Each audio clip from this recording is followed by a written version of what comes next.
Você já ouviu o ronco grave e arrastado que ecoa pelas frondosas encostas de Minas Gerais, quando o sol se esconde atrás das serras, nas pequenas cidades do interior onde o silêncio da noite é quebrado apenas pelo canto da coruja e o crepitar da lenha? A lenda do Chibamba é sussurrada de geração para geração, um aviso sombrio para as crianças que teimam em desobedecer. A história que vou lhes contar se desenrolou no vilarejo esquecido de São Bento do Campo. Um punhado de casas caiadas e telhados de barro aninhado em um vale úmido, famoso por suas extensas plantações de banana, que proviam não apenas o sustento, mas também a matéria-prima para o bicho-papau mais temido da região. O Chibamba, o monstro de folhas secas de bananeira, cujo ronco paralisa. Era o ano de 1958, e o pequeno Zeca, um garoto de 10 anos com uma imaginação fértil e uma teimosia ainda maior, vivia pondo à prova a paciência de sua avó, Vó Quitéria. Ele era rápido como um sagui, sempre fugindo das tarefas e se metendo em peraltices nas matas que circundavam o vilarejo. Zeca, meu filho, não vá para a beira do bananal depois que o sino da matriz tocar às 6. O Chibamba anda solto e te pega, alertava a avó com um semblante pesado, enquanto acendia o lampião para espantar as sombras que se adensavam na sala de reboco. Zeca apenas revirava os olhos, bufando. E o Chibamba não existe, vó. É invenção para eu não ir pescar no riacho. Mas a verdade é que no fundo o medo roía a ponta de seus dedos, especialmente quando ele passava perto da cerca de arame farpado que delimitava a última fileira de bananeiras, onde o cheiro doce da fruta em decomposição e o farfalhar das folhas secas criava uma atmosfera opressiva. Certa noite de lua nova, Zeca estava proibido de sair de casa por ter trocado o feijão do almoço por pedrinhas no prato de sua irmã. Revoltado com o castigo, ele esperou Vó Quitéria adormecer na rede da varanda. Embalada pelo chiado do rádio velho, e sorrateiramente escorregou pela porta dos fundos. Sentia-se o aventureiro mais corajoso de Minas Gerais. E seu destino era a velha arapuca que armara a tarde na beira do riacho. Convencido de que havia capturado o maior lambari de sua vida, correu pelo carreador de terra batida, sentindo a umidade fria do sereno nas pernas, até que as luzes fracas das casas se tornaram apenas pontinhos distantes.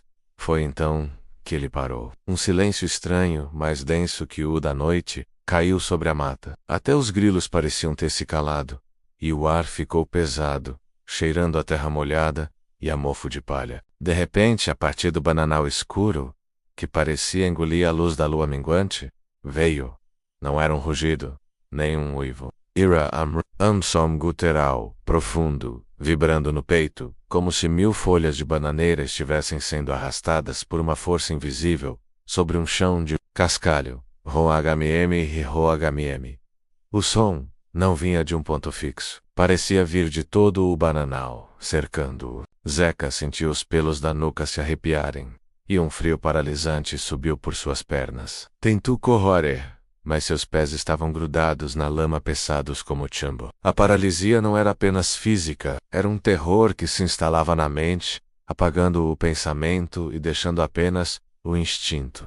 Então, ele o viu. Entre as sombras densas, a silhueta se desenhava. Uma figura alta, disforme, feita inteiramente de folhas secas e amareladas de bananeira, presas por cipós retorcidos, com 2 buracos escuros onde deveriam estar os olhos. O Chibamba era uma massa farfalhante e movediça. A cada passo lento e arrastado, as folhas estalavam, um som seco e crepitante que se sobrepunha ao ronco que não parava. A criatura se movia com uma lentidão deliberada, como se soubesse que sua presa não podia fugir. Zeca tentou gritar, chamar por Vó Quitéria, mas sua garganta estava fechada, e o som que saiu foi apenas um gemido fraco e infantil. Ele fechou os olhos com força, lembrando-se das palavras de sua avó, do castigo que havia desafiado, da desobediência que o levara àquele terror vegetal. O Chibamba estava a poucos metros. Zeca podia sentir o hálito seco e empoeirado das folhas velhas. A criatura ergueu um de seus braços de palha, que parecia mais uma garra cheia de farpas, e o menino soube que aquele era o fim. Mas, em um lampejo de puro desespero, ele lembrou-se de um pequeno terço de contas, que sua avó insistia para que levasse no bolso. Com um esforço monumental, movendo apenas o braço, Ele conseguiu tirar o objeto e ergualou na direção da criatura. No mesmo instante em que o metal frio do crucifixo cruzou a luz da lua, o ronco cessou abruptamente.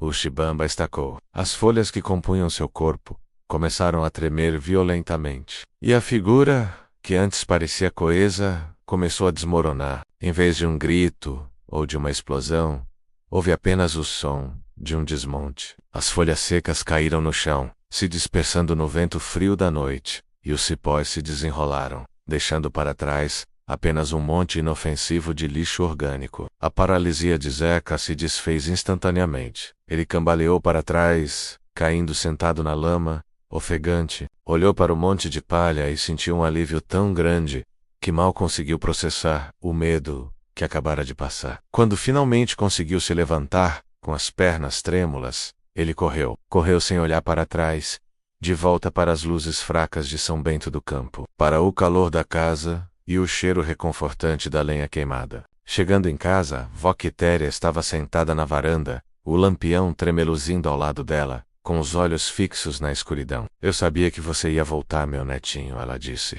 sem mudar a expressão. Ela não perguntou onde ele estava, apenas o abraçou, sentindo o cheiro de mato e o frio no corpo do garoto. Zeca nunca contou a ninguém o que viu de verdade, mas a partir daquela noite, ele nunca mais desobedeceu à avó, nem se atreveu a ir ao bananal depois das 6. E sempre que o vento soprava forte nas serras de Minas, trazendo consigo um murmúrio grave e arrastado, ele se encolhia, sabendo que o Shibamba ainda estava lá fora, à espreita, esperando a próxima criança desobediente para envolvê-la em seu abraço seco de folhas de bananeira. O mistério de como um punhado de palha pôde se tornar um monstro permanece nas histórias contadas, mas a lição, esta sim, ficou gravada para sempre no coração de Zeca.